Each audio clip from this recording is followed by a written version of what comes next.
जो आए हैं सो जाएंगे, राजा रंग फकीर। एक सिंहासन चरी चले बने जंजीर। श्री सदगुरु महाराज की जय। सदगुरु महर्षि नहीं परमहंस जी महाराज चरण कमलों में प्रणाम। माता एवं दानव दानशीला, जो भी टूटे हुए कार्य हैं, जो भी गलती होंगे क्षमा करे। श्री सदगुरु महाराज की जय।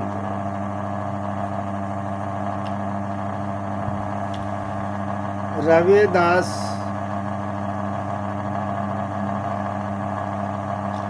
जात का चमार था। नए नए जूता बनाती थी और बेचती थी। रविदास जूता बना के बेचती थी और पति पत्नी एक झोपड़ी बनाई थी सड़क के किनारे, इसी में जूता बना के बेचती थी।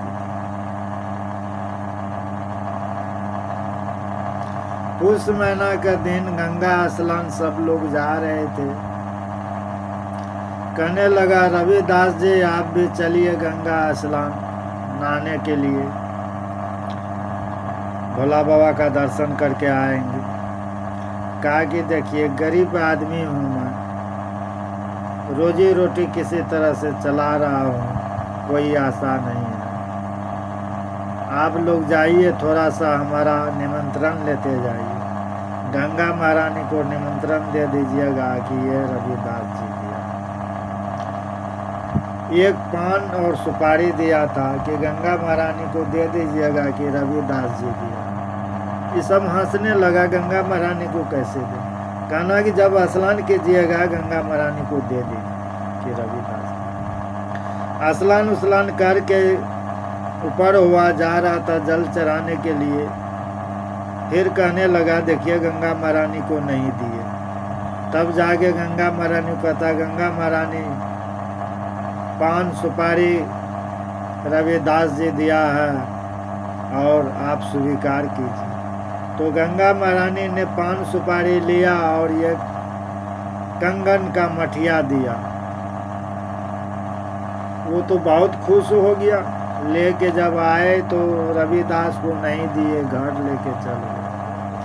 घर गए तो घर में सोचा उसकी पत्नी कि बहुत कीमती मठिया लेके आए, तो राजा साहब के पास बेच के बहुत पैसा दिया, मुख मांगा पैसा दिया।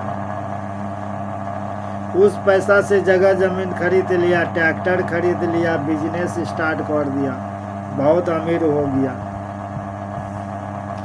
राजा साहब ने कुछ दिन रखा, उस मठिया को रानी को देने लगा। रानी ने हाथ में पहना तो कहने लगा बहुत अच्छा सुंदर है राजा साहब ये मठिया। मठिया का जोड़ा नहीं लगाइएगा तो मैं प्राण त्याग दूंगा, नहीं तो मैं प्राण त्याग दूंगा। ये मठिया का जोड़ा लगाना पड़ेगा। होगा किसी के पास तो दो ही मठिया होगा, एक मठिया थोड़ो होता है। जलानी दोनों मठिया पड़ती है, दोनों हाथ। कहा ठीक है रानी। तो राजा साहब ने कहा फलना जना को जो है बुला के लाओ, कहो कि तुमको बुला रहा है राजा साहब। आया बुला के और कहने लगा कि देखिए राजा साहब आप क्यों बुलाए। कहा कि देखिए हमारा बुलाने का कारण यह है कि आप जो मठिया दिए हैं इसका जोड़ा लगाना पड़ेगा, नहीं तो फांसी का सजा होगा।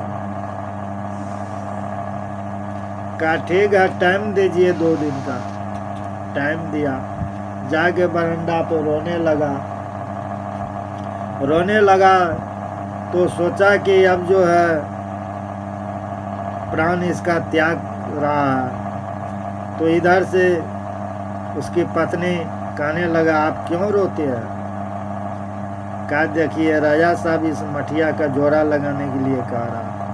ये मठिया तो गंगा महारानी दिया, ये मठिया हम कहाँ से जोड़ा लगा सकेंगे। ये की मठिया दिया था गंगा महारानी, उस मठिया को दिया था रविदास को देने के लिए, नहीं दिए। ये मठिया घर लाए, राजा साहब के पास से बेच के मुँह महंगा पैसा लेके पूरे संपत्ति बना लिए, जमीन खरीद लिए, ट्रैक्टर ले लिए, कार ले लिए, बिजनेस कर लिए। अब जो है राजा साहब कहते हैं कि मठिया का जोड़ा लगाइए नहीं तो फांसी का सजा होगा। अब मेरा कल जोड़ा लगाएंगे, ठीक है, नहीं तो फांसी का सजा होगा। कहा कि देखिए पतिदेव, ये मठिया का जोड़ा आपको कौन लगाएगा? लगा सकता है तो ये रविदास ही लगा सकता है। रविदास के पास जाना पड़ेगा, नहीं तो आपका कल्याण नहीं है। वही कोई उपाय सोचेगा। ये जरूर है कि आपको बचा लेगा, कोई उपाय सोचेगा। गया रविदास के पास, रोने लगा। रविदास जो है जूता सी रहा था, चमड़ा फुला फुला के कठोर से, और कहा क्यों रोते हैं जी आप?